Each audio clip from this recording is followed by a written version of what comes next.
Iran से जंग की वजह से जीडीपी ग्रोथ रेट जो अनुमान लगाया जाता था इसराइल के लिए वो गिर चुकी है। ईरान और इसराइल के बीच जारी संघर्ष सिर्फ सैन्य नहीं, अब आर्थिक संकट में भी बदला जा रहा है। पूर्व इजरायली रक्षा सलाहकार ब्रिगेडियर जनरल रीम एमिनाक के मुताबिक इसराइल का रोजाना युद्ध लड़ने में $725 मिलियन अमेरिकी मिलियन डॉलर खर्च आ रहे हैं, जो अपने भारत के 6,000 करोड़ रुपए हर दिन खर्च हो रहे हैं। इसमें केवल मिसाइल, जेट ईंधन, बमबारी और सैनिक तैनाती जैसे सीधे खर्चे शामिल है। पब्लिक इंफ्रास्ट्रक्चर को हुए नुकसान और प्रोडक्टिविटी में गिरावट को भी जोड़ा जाए तो असल खर्च इससे कहीं ज़्यादा हो सकता है।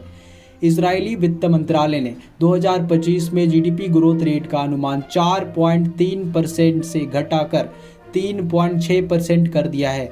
वहीं 2025 में पहले से तय बजट घाटे की सीमा 4.9% से बढ़ सकती है। पहले 2 दिन में ही 12,500 करोड़ रुपए खर्च हुए थे इसराइल को ईरान से लड़ने के लिए। पहले 2 दिन में ही 12,500 करोड़ रुपए खर्च हो गए थे ईरान से फाइट करने के लिए इसराइल को। 13 जून को ईरान पर अटैक के बाद पहले 2 दिन में इसराइल का खर्च 1.45 अरब डॉलर करीब 12,500 करोड़ रुपए तक पहुंच गया था। इसमें से 593 मिलियन डॉलर करीब 5,000 करोड़ बमबारी और जेट ईंधन और बाकी रक्षा संचालन में लगाए गए थे। बजट घटा बढ़ने और जीडीपी गिरने का पूरा अनुमान लगाया जा रहा है। इसराइल के वित्त मंत्रालय ने 2025 के लिए जो बजट घाटे की सीमा तय की गई थी वह जीडीपी का 4.9% यानी लगभग 27.6 अरब डॉलर थी। लेकिन यह अनुमान ईरान के साथ नया युद्ध शुरू होने से पहले का था, जब इसराइल का बजट घाटा और बढ़ सकता था।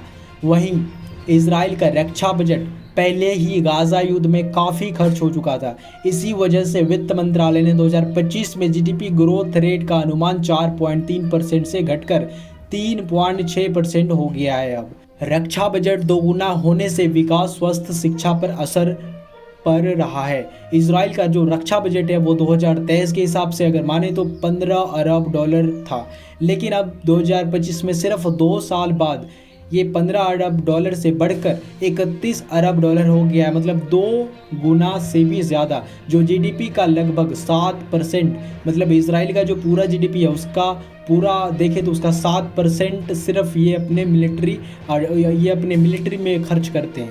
दुनिया में यूक्रेन के बाद इसराइल एक लौता देश बन गया है जो 7% अपने पूरे जीडीपी का खर्च करते हैं। इससे स्वास्थ्य और शिक्षा जैसे अहम क्षेत्र पिछड़ सकते हैं और ये सबसे बड़ी बात है। इसराइल को अमेरिका का सहारा मिल रहा है, इसमें कोई दो राय नहीं है, कोई शक नहीं है। इस युद्ध में अब तक ईरान 400 से अधिक मिसाइलें दाग चुका है, जबकि इसराइल ने 120 लॉन्चर तबाह करने का पूरा से पूरा दावा किया है।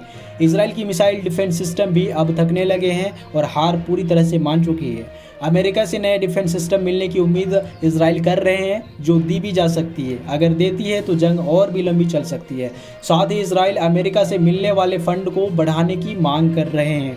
फायर पावर वेबसाइट के अनुसार अगर माने तो अमेरिका हर साल इसराइल को आयरन डोम और एरो 3 डिफेंस सिस्टम के लिए 4500 करोड़ रुपए की मदद करता है हर साल। इनकी जो आयरन डोम और एरो 3 डिफेंस सिस्टम है इनको मेंटेन करने के लिए अमेरिका की ओर से इसराइल को हर साल सैन्य मदद के रूप में लगभग 30,000 करोड़ रुपए दिए जाते हैं। इसको इसराइल का फंड भी कहा जाता है।